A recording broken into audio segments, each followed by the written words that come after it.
नमस्कार विद्यार्थी मित्रांनो। तर आजच्या व्हिडिओमध्ये आपण बघणार आहोत की नीट 2024 ही परीक्षा रद्द झाली आहे किंवा नाही।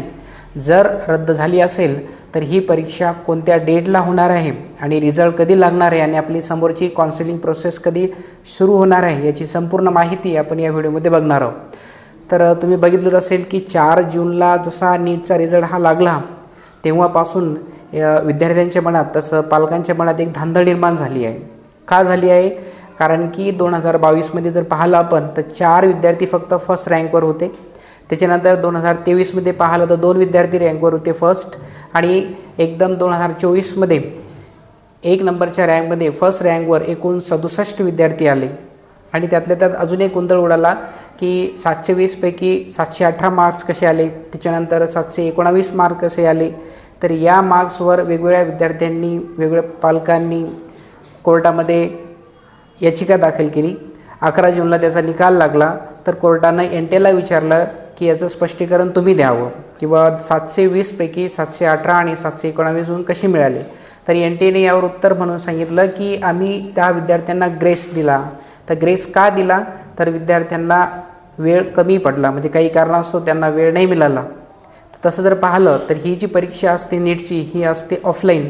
तर ऑफलाईनमध्ये वेळ न मिळणे किंवा तांत्रिक प्रॉब्लेम काही होऊ शकत नाही। जेव्हा ही परीक्षा ऑनलाईन असते तर साहजिक आहे किंवा कॉम्प्युटरमध्ये थोडा बिघाड झाला त्याच्यामुळे 5-10 मिनटं पेपर हा लेट झाला। तर असो, तर आज दिनांक 13/6ला कोर्टाने एक निकाल दिला की जे विद्यार्थी म्हणजे ज्या विद्यार्थ्यांना एनटीएने ग्रेस दिला होता, म्हणजे एकूण ते विद्यार्थी होते 1563 विद्यार्थी होते। तर हे ज्या विद्यार्थ्यांना ग्रेस दिला आहे त्या विद्यार्थ्यांचा स्कोर कार्ड हा आज रद्द करण्यात आला आहे।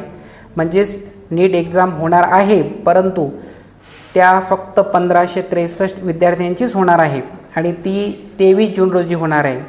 तर एनटीएने हे पण सांगितलं की 30 जूनच्या अगोदर या विद्यार्थ्यांचा रिझल्ट घोषित करण्यात येईल आणि आपली समोरची काउन्सिलिंग प्रोसेस सुरू करण्यात येईल। म्हणजे अगोदर जेवढे विद्यार्थी आहेत अदर त्यांना ही एक्झाम पुन्हा द्यायचं काम नाही आहे। फक्त ज्या विद्यार्थ्यांना ग्रेस दिला गेला होता म्हणजे 1563 विद्यार्थी त्यांचीच एक्झाम पुन्हा होणार आहे आणि ती होणार आहे 23 जून रोजी।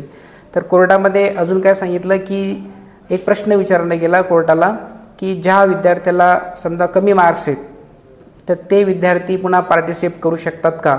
तर यावर कोर्टने उत्तर दिलं की यापैकी कोणताही विद्यार्थी हा पुन्हा परीक्षेमध्ये बसता कामा नये।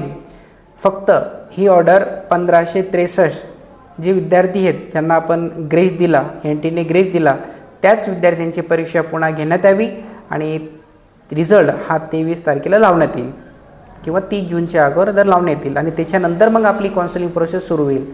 याच्यावर अजून कोर्टामध्ये एक प्रश्न विचारला गेला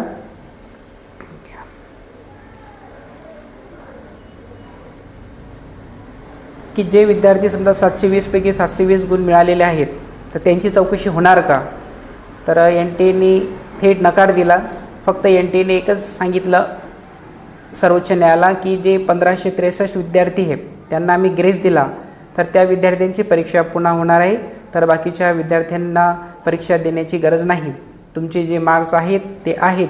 30 जून नंतर आपली महाराष्ट्रामधली का ऑल इंडिया काउन्सिलिंग प्रोसेस सुरू होणार आहे, तर त्यासाठी तयार राहावे। तर आजच्या व्हिडिओमध्ये आपण इथेच थांबू की 1563 विद्यार्थ्यांचा पुन्हा एक्झाम होणार आहे 23 जून रोजी आणि 30 जूनच्या नंतर आपली काउन्सिलिंग प्रोसेस सुरू होणार आहे। थँक्यू।